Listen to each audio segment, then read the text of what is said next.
Someone's knocking at the door. Someone's knocking at the door. Très chers des ondes, c'est un plaisir de vous retrouver sur Radio Chandelier, la voix qui proclame la vie des lumières sur les 99.8 FM. Odette Vaga pour vous servir à ce microphone. Gustave Boko s'occupe de la mise en onde et l'entretien est l'affaire de Ernest Kwaku. Bienvenue à cet autre numéro de Guérir les cœurs brisés, votre émission de témoignages.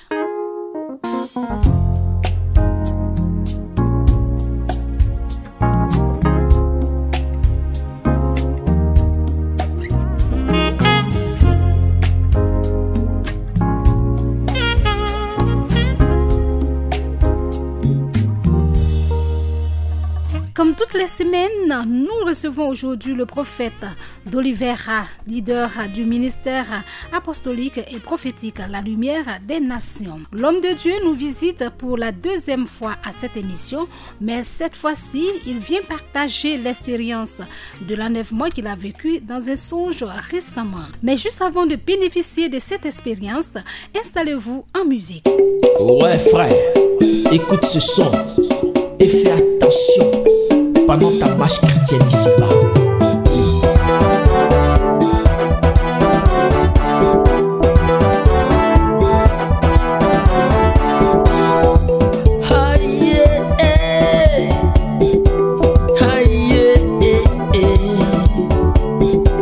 Les temps sont mauvais, le Seigneur revient bientôt, tous les signes s'accomplissent.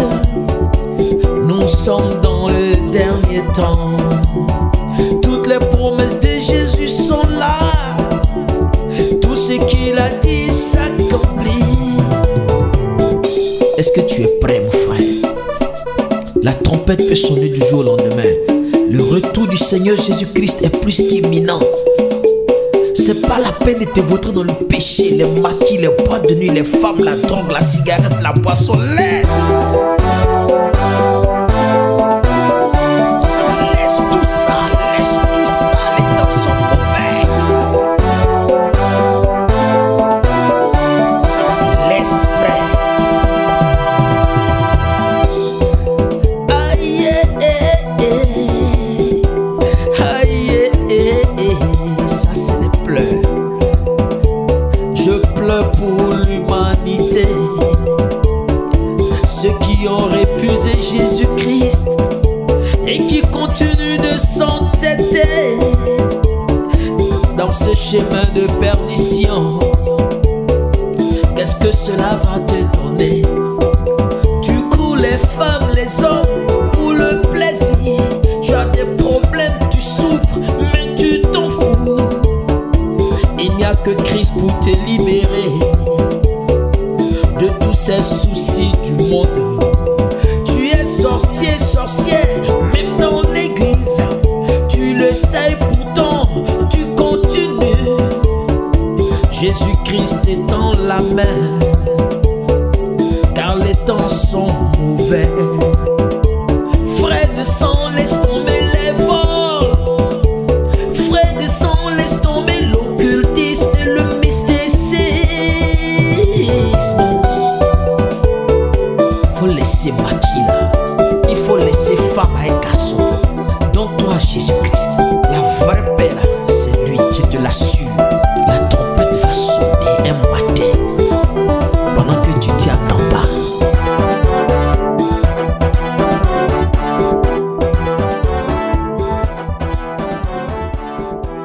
Très chers des ondes, voilà, le décor est planté. Si vous venez juste de nous rejoindre sur les 99.8 FM, la voix qui proclame la vie de lumière.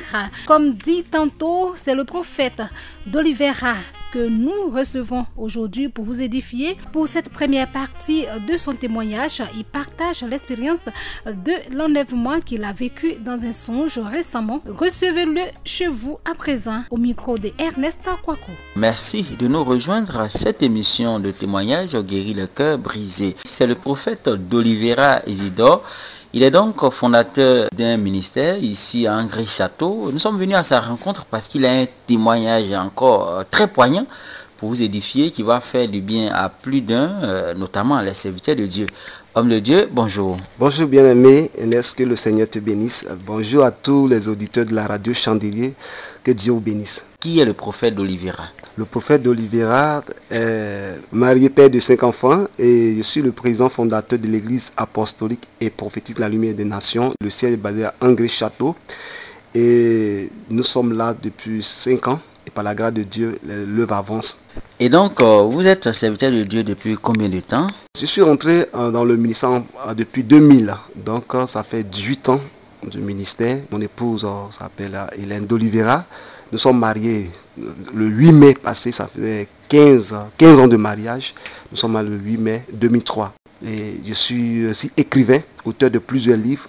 Donc, le plus célèbre, 12 jours d'alliance prophétique et de miracles. Il y a Comment tisser une alliance avec Dieu, prophétiser sur votre terre, prophétiser sur les eaux, les prières qui montent et autres livres encore. Auditeurs, nous faisons tous ces détours juste pour vous permettre de découvrir notre invité qui est le prophète d'Oliveira. Ernest Kwaku, votre bien-aimé, est au micro. Prophète, on a fait un peu le tour de l'église, mais on se demande mais comment l'œuvre se porte à votre niveau ici? Oui, je bénis le nom de Dieu parce que la radio Chandelier, le Seigneur a utilisé comme un canal pour pouvoir faire beaucoup dans mon ministère. Parce que au travers de cette radio, j'ai fait des émissions littéraires, des témoignages, guérir les cœurs brisés. J'ai eu des émissions à l'eau Chandelier. Et tout cela, vraiment, je bénis le nom du Seigneur pour la radio qui m'a fait cette faveur. Et lorsque je suis passé, j'ai vu les fruits des conversions, des personnes, même aujourd'hui, qui sont à l'église. Ça fait 1 an, à partir de l'émission, il y a un pasteur et son épouse, par la radio Chandelier, qui sont venus avec toute la famille entière. Et aujourd'hui, il exerce ici avec moi, avec nous et avec sa femme, et aussi servant de Dieu à l'église. Nous bénissons le nom du Seigneur parce que l'œuvre se porte bien par la grâce de Dieu. Surtout, je bénis le nom du Seigneur pour la radio Chandelier. Je suis reconnaissant envers cette radio qui a fait beaucoup pour le ministère. Je bénis tous les serviteurs de Dieu qui sont à la radio. Je bénis le fondateur Papa Dion et aussi Ernest Kwaku qui a été aussi un instrument très utile pour le ministère et tous ses collaborateurs. Que le Seigneur vous bénisse. Prophète, avec tout ce que vous venez de dire, vous avez vécu une situation vraiment qui a bouleversé votre foi, votre vie, qui vous a énormément choqué, que vous avez voulu vraiment partager avec tous les hommes de Dieu qui nous écoutent en ce moment précis. C'est ce pourquoi vous êtes là ce matin pour partager votre témoignage. Qu'est-ce que vous avez vécu donc? C'est un événement vraiment qui m'a beaucoup touché. C'est un songe. Dans une vision que Dieu m'a montrée, ça parlait de l'enlèvement de l'église. C'était un dimanche, le 25 mars 2018, vers 3 heures du matin. J'étais couché dans le songe, j'étais là. Et j'étais en songe, j'étais en train de manipuler mon portable. J'étais en train de regarder les gens qui m'envoient des messages, je répondais, je partais sur Facebook. Et quelle était la nature des messages que vous recevez en songe sur le portable? Qu'est-ce que vous leur dites pendant ce songe-là sur le portable? Je fais une émission à la télé et puis la radio, surtout Radio Chandelier. Il y a beaucoup de personnes. On parle de télé, vous faites allusion à quelle chaîne de télévision? Ben TV, j'ai fait des émissions chaque dimanche à partir de 19h30, rediffusion à 3h du matin. Donc il y a tellement de personnes qui suivent l'émission. Et je reçois des SMS, je réponds, des messages, WhatsApp, Facebook, Messenger, WhatsApp, un peu partout en Afrique. Donc, j'étais même accablé. Et dans ça aussi, je partais sur Facebook. Et Facebook, c'est un instrument, excusez-moi, mais c'est un instrument que le diable utilise pour voler notre temps. J'étais en train de regarder les vidéos, tu vois, tu ris un peu, tu vois des choses, ta tristesse. Je rentre sur YouTube. Et tout ce temps-là, en songe, j'étais en train de regarder. Passer le temps, je répondais, des gens regardaient. Et du coup, j'entendais un bruit comme quelque chose qui a éclaté. Papa! Et je soulève ma tête, je regarde. C'était dans la chambre, ma femme était couchée. Et moi, j'étais assis. Et je soulève ma tête, je vois la toiture, il y a une partie de la toiture qui a été enlevée. C'est comme s'il y a une main qui est enlevée. Une ouverture a été créée dans le toit. Et je vois le soleil qui est devenu rouge, comme le sang. Et je vois également les étoiles qui scintillaient et les nuages sont devenus noirs, sombres. Automatiquement, puisque ce sont des signes qui sont écrits dans la Bible, il dit le ciel deviendra rouge comme du sang. La lune plutôt, ce n'était pas le soleil, tant pour moi, c'était la lune qui devenait rouge comme le sang. Automatiquement, il y a une voix intérieure qui me disait que la trompette a sonné, l'enlèvement a eu lieu, les chrétiens sont partis, les véritables chrétiens. Je me suis levé un coup pendant le songe, et puis je vois ma femme aussi était couchée sur le lit. Ça veut dire que vous deux êtes restés. Nous sommes restés. Et je suis sorti. J'ai dit à mon épouse, je l'ai appelée, dit, mais la trompette a sonné, l'église, l'enlèvement a eu lieu, nous sommes restés. Bon, elle dormait toujours, mais bon, je l'ai laissée, puis je suis sorti. Quand je suis sorti, je regarde au dehors, c'était... En tout cas, je ne sais pas quel mot il faut employer. Les gens partaient à gauche, à droite, les gens circulaient. On sentait qu'il y a eu quelque chose qui s'est passé. Et je voyais, les gens parlaient. Ah, il y a eu l'enlèvement, les chrétiens sont partis. Mon cœur était attristé un coup. Il dit, mais Seigneur, pourquoi je suis resté? Fallait me montrer un signe qui montre que ton retour est proche. Justement, on va venir un peu en arrière. Quand vous êtes sortis, vous avez vu les gens au dehors. Ils étaient dans quel état d'esprit? Quelle était l'ambiance dans les maisons? Ceux qui ne connaissaient pas Christ. Bon, quand je suis sorti, ceux qui ne connaissaient pas Christ, ça ne leur disait rien. Chacun... Bon, les gens savaient, ils parlaient, on dit oui, il paraît que les chrétiens sont partis, un enlèvement, les gens parlaient comme ça. Mais les chrétiens qui sont restés étaient dans la panique totale. Parce qu'ils comprennent bien sûr le langage du moment. Le langage du moment. Panique totale, d'autres partaient, revenaient. En tout cas, on sentait que les chrétiens étaient troublés. Mais les païens, ça ne leur disait pas grand-chose. Bon, on dit l'enlèvement d'après les chrétiens, on dit... Donc les chrétiens ont déjà compris, selon la parole de Dieu. Et j'ai dit, mais Seigneur, allez me montrer un signe, au moins quelque chose comme ça pour que je sois enlevé. Donc je suis resté. Donc je suis resté. Je me posais cette question. Mais il y a une voix qui me disait que n'est-il pas écrit que le Seigneur dit il viendra comme un voleur. Il viendra à l'heure où on ne s'attendait pas. Mais cette voix qui me parlait, je n'arrive pas à expliquer parce que ce qui m'a marqué, frère Ernest, c'est qu'il y avait une déconnexion entre le ciel et la terre. L'atmosphère devient lourde. On sentait, on voyait, les gens marchaient, les gens respiraient bien, mais on sentait qu'il n'y avait plus d'air. Donc on sent qu'il n'y avait plus la vie sur la terre, c'est-à-dire pas de la vie spirituelle. Et il y avait aussi, le temps était sombre, comme 18 heures, par là, tout était sombre. Comme s'il y a l'orage qui annonce une pluie. Vraiment, c'est tellement bien vu, comme l'orage qui annonce la pluie. Et je sentais que, maintenant je parlais à moi-même, je ne parlais plus au Seigneur, puisque le Seigneur n'est plus là. Il n'y a plus Saint-Esprit, il n'y a plus le Seigneur, il n'y a plus les anges. Et j'étais là, j'étais resté comme quelqu'un qui était vide. Et j'ai regardé le ciel et je voyais comme le Seigneur est parti avec l'église. Mais nous qui sommes restés là, c'est-à-dire ça ne lui dit absolument rien. Comment on va vivre là, on n'a qu'à se débrouiller. Donc on sentait que Jésus-Christ n'avait plus la compassion. Il n'y avait plus de compassion, il n'y avait plus d'amour pour nous, c'est fini. Parce qu'il nous a tellement avertis qu'on n'a pas écouté. Il a pris son église et ils sont partis. Donc je regardais le ciel. Je ressentais que ceux qui sont partis, les véritables chrétiens qui ont été enlevés, se réjouissaient dans le ciel. Et en mon esprit, j'entendais Alléluia, gloire à Dieu. C'est-à-dire, comme si les gens se réjouissent, enfin je suis au ciel, je suis au paradis. Oui, je ne vais jamais connaître l'enfer. Je ne vais plus mourir. Voilà l'enfer. Aujourd'hui, je suis au ciel, gloire à Dieu. Merci Jésus. Dans mon esprit. Du haut, vous entendez les voix, juste sur la terre. Voilà, j'entends ces voix-là, mais dans mon esprit, quoi. C'est-à-dire que j'étais regardé le ciel. Mais c'est comme le Seigneur, il nous a oubliés. Il nous avait oubliés, nous qui étions sur la terre. Il regardait le ciel. Ce qui m'a marqué, le ciel était tout noir. Noir. Comme la nuit. Mais sur la terre, on voyait que les gens étaient, comme l'orage que tu viens de dire tout à l'heure, on se voyait, on marchait, mais il n'y avait plus de connexion entre le ciel et la terre, plus d'anges, plus de Saint-Esprit, plus de la présence de Dieu, et tout était bloqué. Et j'étais là, je regardais, je me posais la question, mais comment on doit faire? Et je me suis dit, bon, je pense qu'il y a une dernière chance. Et quelle était cette dernière chance selon vous? Cette dernière chance, puisque maintenant on ne parle plus de grâce, la grâce est déjà finie.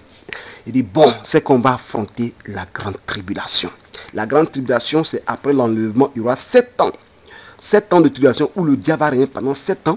Il va marquer les gens de la bête, du sud de la bête 666 seront Apocalypse chapitre 13. Et toutes ces choses-là, celui qui résiste et qui n'accepte pas le sud de la bête, quand le moment va venir, après les 1000 ans, cette personne sera sauvée. Et ceux qui vont accepter vont partir en enfer. Ceux qui acceptent la marque 666, en ce moment où la Bible déclare que si tu n'as pas cette marque, tu ne peux pas payer, manger, tu ne peux pas payer quelque chose, tu ne peux pas voyager. Et ça sera très terrible. Le diable va régner, l'antichrist va régner. Et pendant cela, là, les chrétiens sont plus persécutés. Donc je me suis dit, bien, tiens, On va l'affronter. Je pense que c'est la dernière chose qui me reste. Parce que ça là, si je n'ai pas affronté la grande tribulation, je connais mon sort, c'est l'enfer. L'enfer, c'est l'éternité. Donc, on va affronter. Donc, il fait, on va affronter la grande tribulation. C'est-à-dire, j'étais déterminé à affronter. Mais avant cela, j'ai dit, Seigneur, mais qu'est-ce qui a fait que je suis resté? Je suis resté. Pourquoi? Je prie, je fais le de Dieu. J'écris des livres, je fais tout ça. Je prêche. Je pèse à la radio, à la télévision. Les gens se convertissent.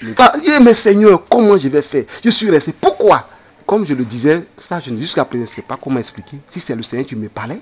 Puisque le songe, dans le songe, puisque le Seigneur m'a montré qu'il n'est plus là. Donc, ce que je recevais, c'est comme la parole de Dieu me répondait. Ce qui est resté en moi.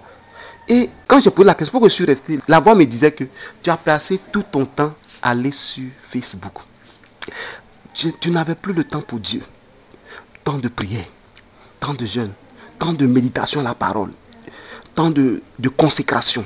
Et tout ton temps matin, quand tu te lèves matin, ton bonjour avec le Seigneur, c'est de voir sur le portable Facebook. Effectivement, c'était vrai.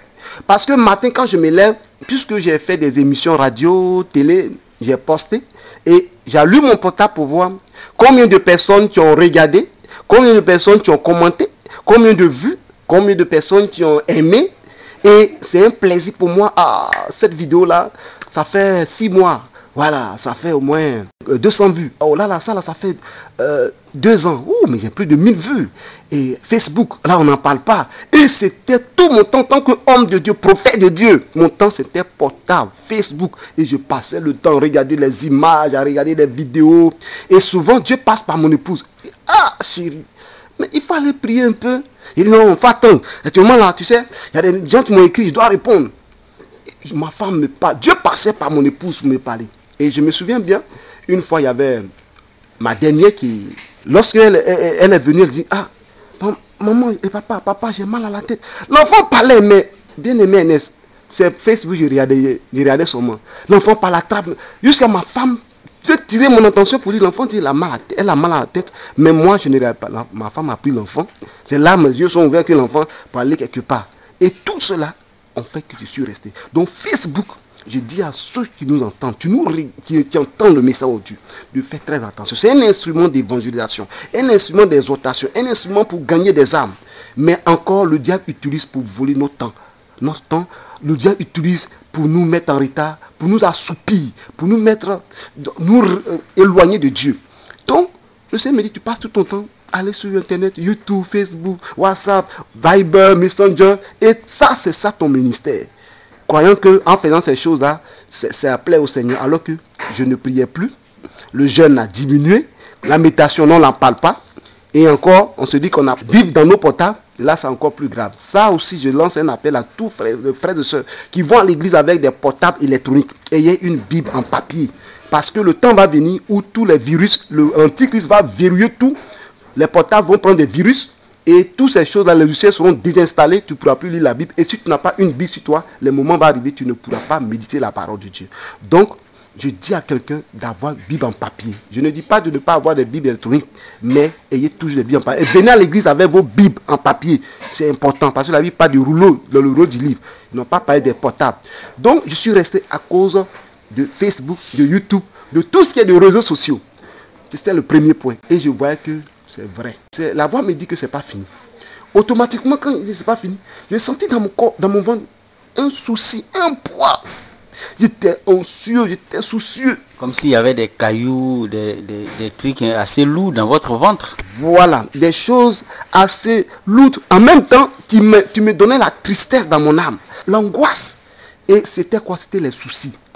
Pourquoi? Parce qu'en ce moment où la tempête avait sonné, où en songe, là, j'étais quelqu'un où ma voiture devait passer la visite technique. Et je suis parti voir mon mécanicien. Plus la visite, ça fait 300 000. Tout ce qu'on doit réparer, les amortisseurs, tout ça, ça fait 300 000.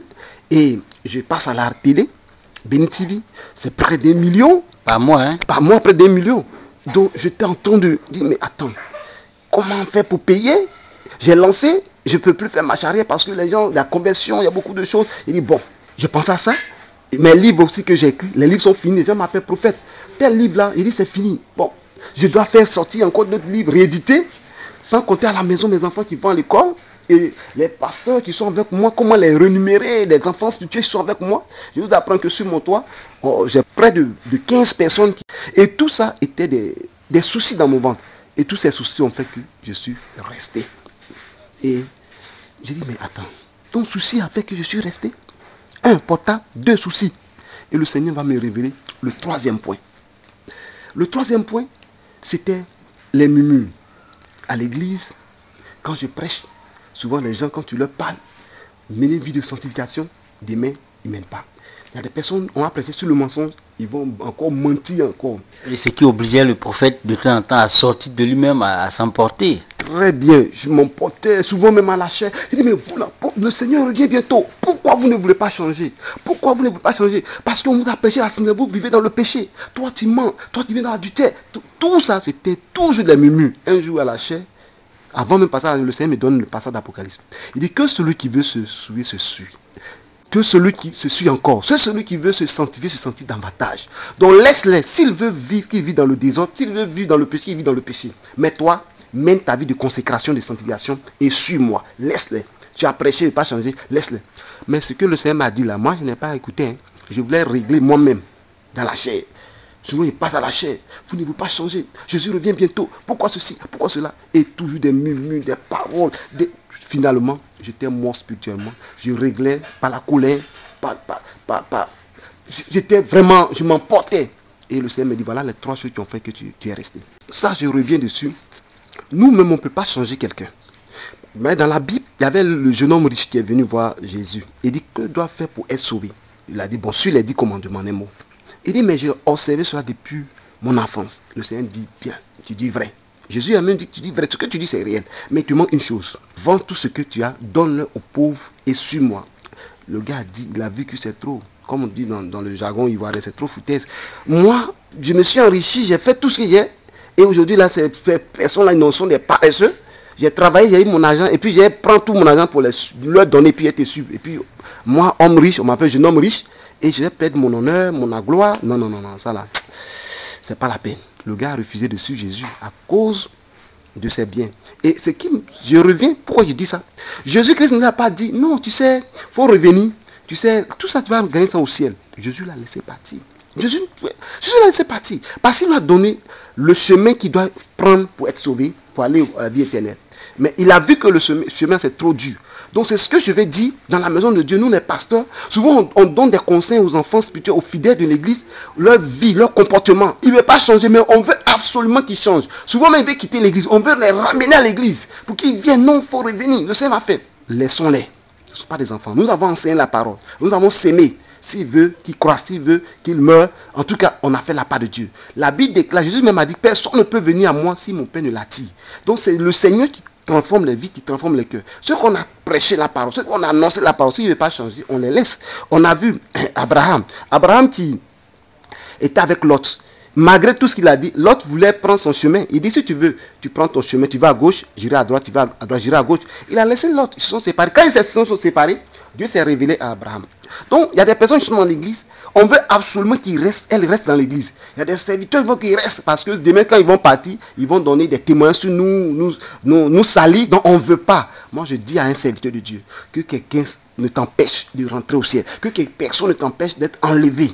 Il faut revoir toi-même ta vie. C'est pourquoi Jésus a dit, moi et ma maison, nous servirons l'Éternel. Si vous là, c'est le Dieu Baal, c'est entre vous et votre Dieu. Mais moi et ma maison, nous servirons l'Éternel. Donc depuis cela, le songe, j'ai pris conscience de ma vie. Pour dire que je ne dois pas perdre tout mon temps à aller exhorter des gens qui ne veulent jamais changer. Des personnes qu'on va leur parler, ils savent que ça là c'est pas bon, ils font quand même. Moi je pense que je dis à mes collègues pasteurs de faire très attention à ce niveau là. Sinon on risque de rester. On risque de rester. Et ces mêmes personnes viendront se moquer de nous et dire, ah, monsieur le pasteur, c'est pas toi qui prêchais sur la sanctification? Il ne faut pas en bas voler, on va mentir, mais tu es resté ici. Tu as dit quoi? Tu as dit non, tu sais, moi-même je ne vis pas dans le péché, tu sais. Ils ne vont pas t'écouter, ils vont dire, mais de toute façon, tu es resté comme nous. Tu es un faux pasteur. Moi, je pense que chaque pasteur doit prendre conscience de sa vie. Comment sauver? C'est pourquoi vous lisez bien la Bible. Il dit, crois au Seigneur Jésus et tu seras sauvé. Premièrement, toi-même.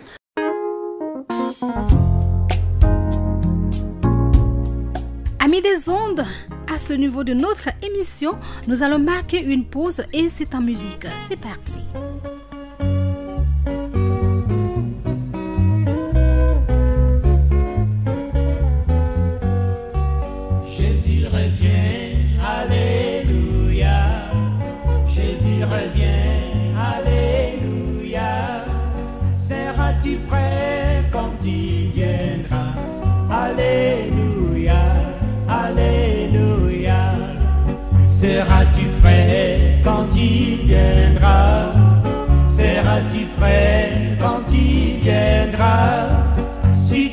prêt, il te prendra.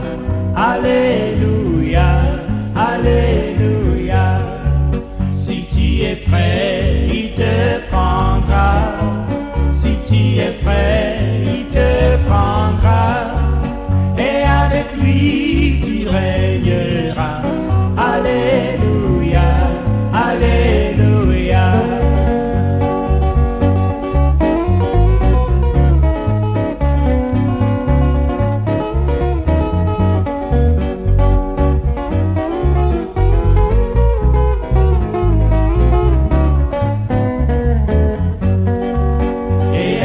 Lui tu régneras, et avec lui tu régneras, en lui tu te réjouiras. Alléluia, Alléluia, en lui tu te réjouiras, en lui tu te réjouiras, et à ses pieds tu te tiendras. Alléluia, Alléluia, et à ses pieds tu te tiendras, et à ses pieds tu te tiendras, en entonnant l'Alléluia, Alléluia, Alléluia.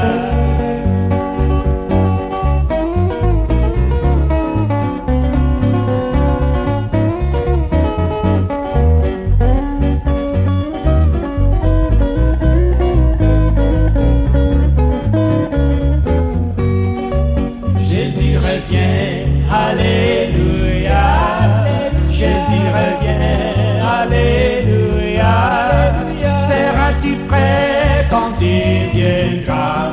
Alléluia, Alléluia, seras-tu prêt quand il viendra? Alléluia, Alléluia. Voilà, nous revenons sur le plateau des guéris, les cœurs brisés. J'espère que vous aviez été édifiés par cette belle plage musicale. Nous poursuivons avec notre témoignage du jour avec le prophète d'Olivera au micro de Ernest Kwaku. Donc, voici les 3 situations. Je suis resté. Portable m'a fait rester. Tellement je suis connecté à portable. Deuxièmement, les soucis. Et la Bible, même, le Seigneur m'a dit que tu ne peux pas ajouter une coudée à ta vie. C'est ce qu'il m'a dit. La voix m'a dit, pas ajouter une coudée à ta vie. Mais tout ce que tu donnes, ça peut rien changer dans ta vie. Mets ta confiance en Dieu. Ne mets pas ta confiance sur les hommes. Effectivement, je suis là, il calcule. Et je peux voir le frère Sassi me donne au moins 100 000. Et la soeur, je vais l'appeler à 50 000. Et j'étais en train de calculer comment ceux qui vont m'aider pour pouvoir faire la visite technique, ceux qui vont m'aider pour écrire mes livres, ceux qui vont m'aider pour aller à la radio. Et c'était des calculs humains. Alors que je dois porter mes regards sur Dieu. La Bible déclare que maudit soit celui qui met sa confiance en l'homme. Donc puisque j'ai mis ma confiance sur l'homme, la trompette a sonné, je suis resté. Donc je suis clair dans ce que je suis en train de dire. Je suis en train de dire à un frère, à une soeur en Christ, une servante de Dieu, de faire très attention. Parce que nous prêchons, on peut rester quand la trompette va sonner. Il faudrait que nous soyons prêts. Donc lorsque je suis sorti, j'ai dit bon, comme c'est deuxième chance, la grande tribulation, je vais l'affronter. Je suis sorti et je cherchais un endroit pour me cacher ou aller quelque part. Je vois les 4 enfants. Justement, on va parler des enfants, mais quand vous êtes sorti, est-ce que quelqu'un vous a reconnu comme pasteur? Il y a un ami d'enfance que je l'ai vu. Je sais qu'il n'est pas converti. L'état, quand je l'ai vu en songe, je le vois aussi sur Facebook. De toute façon, je le vois, il n'est pas converti. Il était assis, c'est comme sur mon village. Du coup, je me suis retrouvé au village. D'Abidjan, je me suis retrouvé au village. Et il était assis comme quelqu'un qui est en train de se soigner. Il était tout nu, sans caleçon. Comme quelqu'un qui est malade, il est en train de faire des médicaments traditionnels, tout ça là.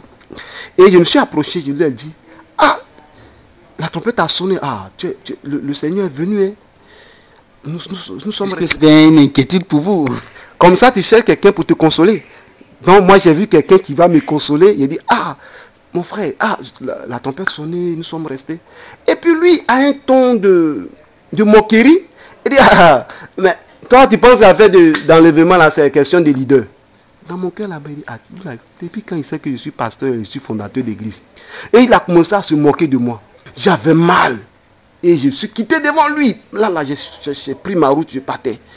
J'ai dit, mais je suis fondateur. Donc, il m'a fait dire que c'est pas parce que tu es pasteur, tu es prophète, tu es fondateur d'église, que ton frère va sonner, tu vas partir. Dieu est passé par un païen pour me parler.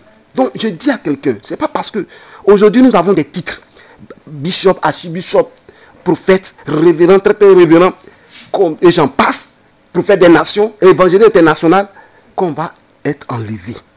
Ce qui est important, c'est de faire la volonté de Dieu et de mener une vie de sanctification. Là, quand la trompette va sonner, le Seigneur va nous enlever. Par le Saint-Esprit, nous allons partir. Donc, tous ces titres de prophètes, leaders, fondateurs, l'église, apôtre, pour la lumière, nation, ça c'est le prophète, le fondateur. Après enlèvement, c'est comme si c'est de la poubelle. C'est-à-dire, c'est comme si charge même. Ça t'humilie encore davantage. Et je suis quitté devant lui. Et après, je vois mes 4 enfants qui sont restés. Oh, et 5 enfants. La plus petite de 3 ans est partie. 14 ans est resté. 13 ans est resté. 10 ans est resté. 7 ans est resté. Les 4 sont restés. 3 ans est parti. Et quand j'ai vu les grands, lui de 14 ans et de 13 ans, et les 4 étaient ensemble, j'ai pris celui de 10 ans et de 7 ans. Il dit, mais pourquoi? J'ai attrapé là, mais pourquoi vous êtes restés? Vous n'êtes pas partis aussi? Les enfants m'ont regardé comme ça sans parler. J'avais mal. Il dit, mais je croyais que j'étais seul. Mais ça veut dire qu'ils ne comprenaient pas ce qui se passait ou bien, bon, en réalité, ils n'avaient rien à dire. Les enfants savaient que l'enlèvement a eu lieu parce que c'est mon message même. Tous mes enfants même, peut-être c'est celle de 3 ans qui ne sait pas. Mais de plus petit au plus grand, savent qu'il y a un trompette qui va sonner. Donc j'ai tellement préparé mes enfants qu'eux-mêmes ils savaient qu'ils sont restés. Dans le songe, ils savaient ça. Ils me regardaient. J'étais convaincu au-dedans de moi que les enfants savaient que l'enlèvement a eu lieu.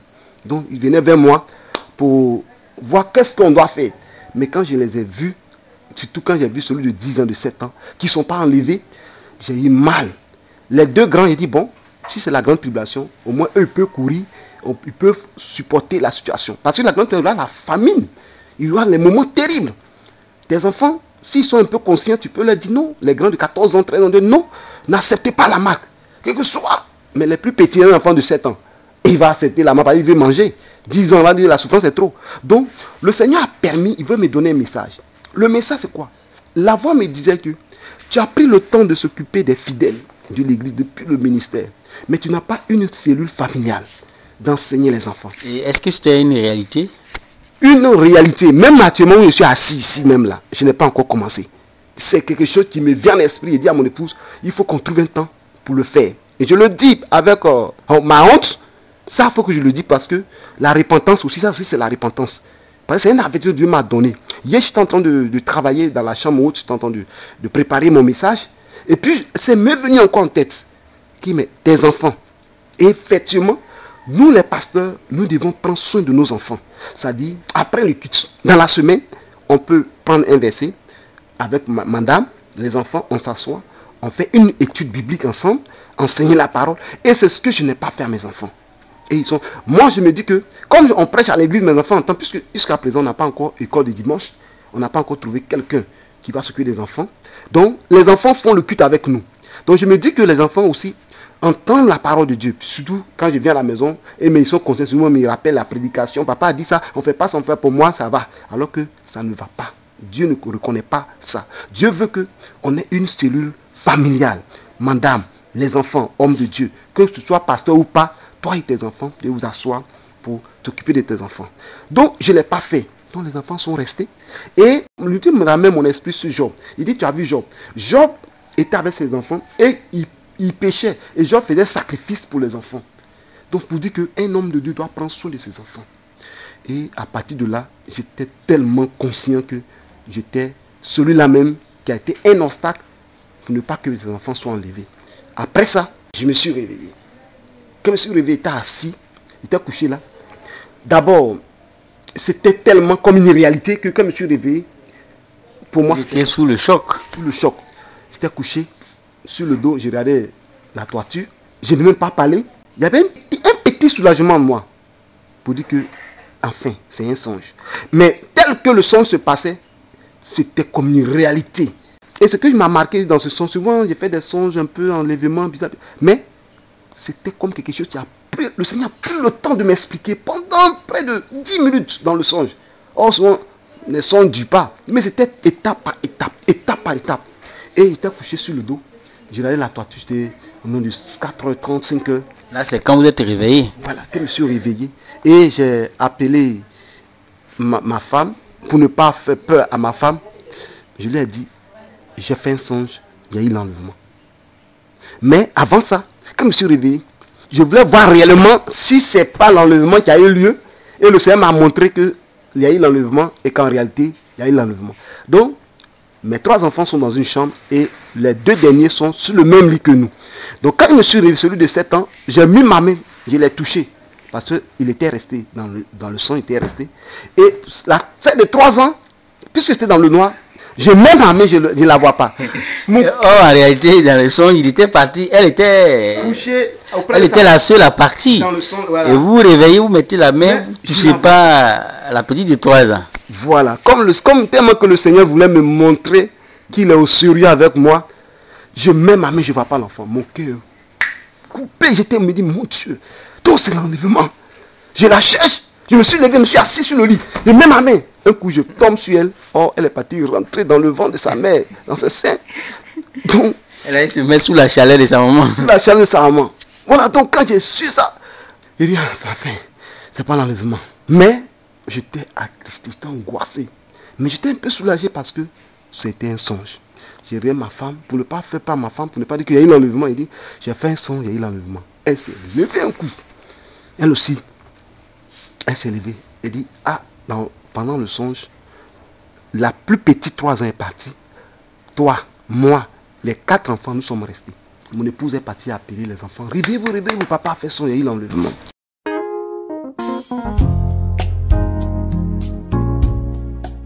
Voilà, c'est ici que nous mettons un thème à cette première partie du témoignage de l'homme de Dieu, prophète d'Olivera. J'espère que vous avez été touchés. Alors, si vous avez découvert une situation dans votre vie et que vous souhaitez que l'homme de Dieu vous vienne en aide, faites simplement le 08 47 00 60 45 65 04 28.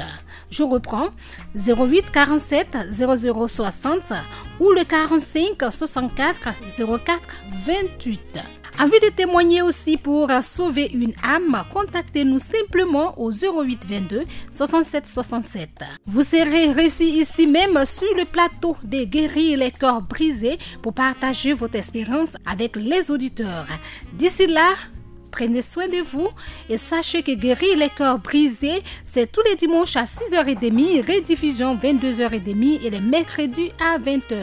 On se donne rendez-vous pour la suite. Odette Waga était au microphone pour vous servir. Ernest Kwaku a assuré l'entretien. Quant à Gustavo Boko, il s'est occupé de la mise en onde. Prenez soin de vous, surtout de votre écoute et à très bientôt.